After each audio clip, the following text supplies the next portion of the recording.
Welcome to Truth Africa series, Unapologetic and Truthful. I am your host, Yemi Melikaya. During the Nigerian Biafran War that started in 1967, a woman told me a story about her elderly father. It was early in the war, and they were in their Biafran hometown, feeling relatively safe because the war seemed far away. Then suddenly they heard the loud, terrifying sounds of bombing very close to them, and they knew that they had only minutes to leave their home and run into the interior for safety before the Nigerian soldiers arrived. The elderly father was a wealthy man, but the only thing he rushed to take with him was his ikenga, a piece of wood, a beautifully carved piece of wood. But it wasn't just a piece of wood. It was also the repository of spiritual meaning. The ikenga represented his chi, his personal spirit, as well as his ancestors, his guardian angels. I was struck by this story. This man, facing the possibility of never seeing his home again, chose the thing that mattered most to him. Of course, he cared about his material possessions, but he believed that those could eventually be replaced, while his ikenga was irreplaceable. There are ikengas in various museums all over the world today, and it is easy to forget as we stare and admire them behind cold and clinical glass barriers that these are objects that are religious, spiritual, sacred. Art lives in history, and history lives in art. Much of what we call African art are also documents that tell stories. Some are literal in their storytelling, like the beautifully ornate Benin stool that was sent to the Oba of Benin by his people when he was exiled by the British, and which he looked at and immediately could deduce from the carvings the state of his British plundered land. Other sculptures and carvings are more metaphorical. They speak to the dignity of a people, to their worldview, to their aspirations. Some of the early Christian missionaries across the African continent were very keen on destroying African art. Carved African deities, which they told the Africans were just magic. I cannot help but wryly wonder what could be more magical than the story of a man who dies and then magically rises again, a man who also manages to magically give his body as bread. And I say this, by the way, as a newly returned Roman Catholic. The point is that belief systems vary, and as long as they feed the spiritual needs of a people, they're valid. We cannot be dismissive of a belief system merely because it is unfamiliar to us, just as we cannot be dismissive of a history because we are uncomfortable with it. So I'd like to tell a small story about a Nigerian woman who's married to a Belgian and has lived in Belgium for many years. She said once that she was shocked that her son, while being taught Belgian history, was taught nothing about Congo. They teach my son in school that he must help the poor Africans, she said, but they don't teach him about what Belgium did in Congo. Now, if her son does not learn that the modern Congo state began 100 years ago as the personal property of a brutal Belgian king who was desperate to get wealthy from ivory and rubber, if her son does not learn that the hands of Congolese people were chopped off with rusty axes for not producing enough resources to meet a king's greed, if her son does not learn that the Belgian government later ruled Congo with a deliberate emphasis on not producing an educated class, if this young Belgian boy knows nothing of these incidents, then at some point they will perhaps no longer have happened, because the past, after all, is the past because we collectively acknowledge that it is so. It is not that Europe has denied its colonial history. That would be too crude. It is instead that Europe has developed a way of telling the story of its colonial history that ultimately seeks to erase that history. The former French Prime Minister Nicolas Sarkozy gave a now infamous speech in Senegal in which he said, "I have not come to deny mistakes or crimes. Mistakes were made and crimes committed, but no one can ask of the generations of today to expiate this crime perpetrated by past generations." This is central to the story that Europe tells itself about its colonial history. It is a story that basically says, yes, colonialism happened, but. And whatever comes after the but is the focus of the story. What the focus on the but does is that it absolves. It frees Europe of responsibility, of a significant and traceable connection to the African present, and it allows Europe the glow of charity. But the truth is that the past does not merely tell us what happened yesterday, it also illuminates what happens today. If we acknowledge that present-day Europe is shaped by the Renaissance of 600 years ago, by the Enlightenment of 300 years ago, then surely we cannot say that what happened merely 100 years ago in Africa no longer matters. It matters.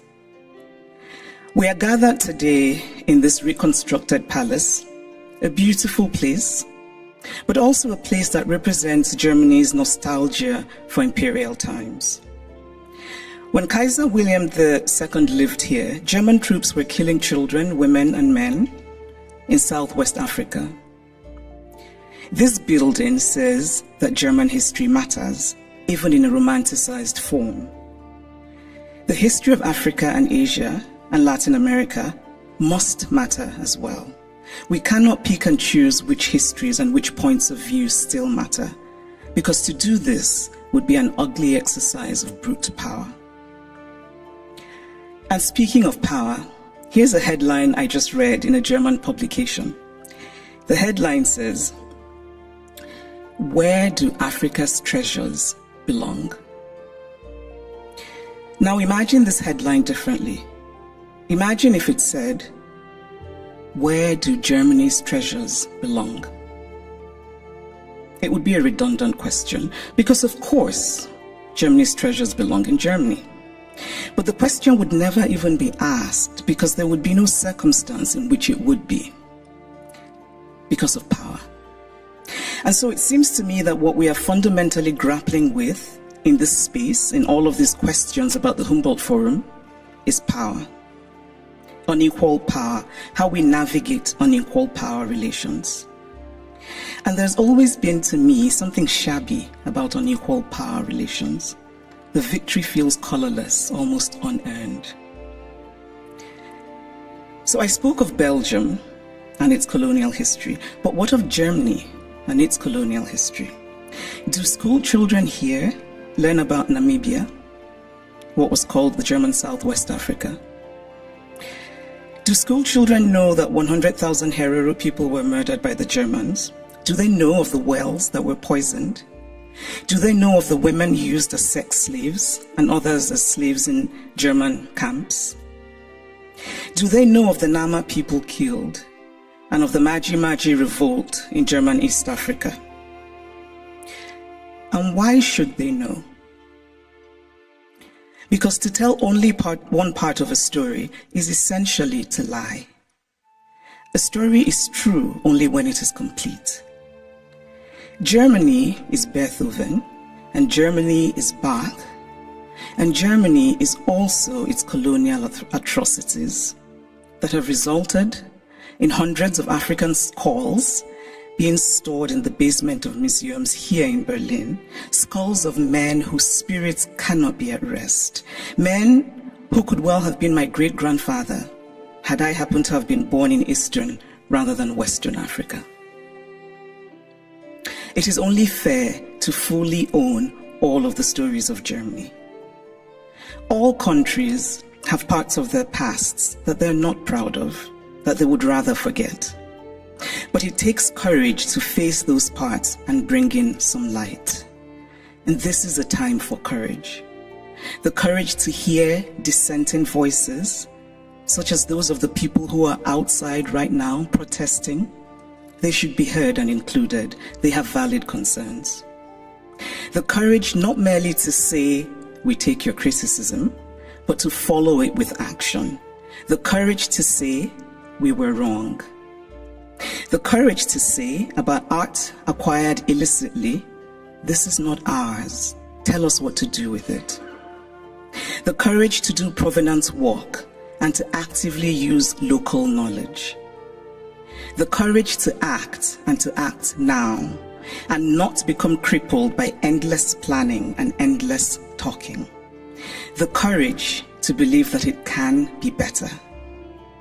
We cannot change the past, but we can change our blindness to the past. And why, by the way, is the term ethnological used for art from certain parts of the world and not art for other parts of the world? And then in discussing some of this art that we term ethnological, and I would argue that the language itself already suggests a hierarchy of value, when we talk about this art that was stolen, we're told that they cannot be returned to Africa, for example, because Africans will not take good care of them. It is not merely condescending to say, I cannot return what I stole from you because you will not take good care of it. It is also lacking in basic logic. Since when has the basis of ownership been taking good care of what is owned?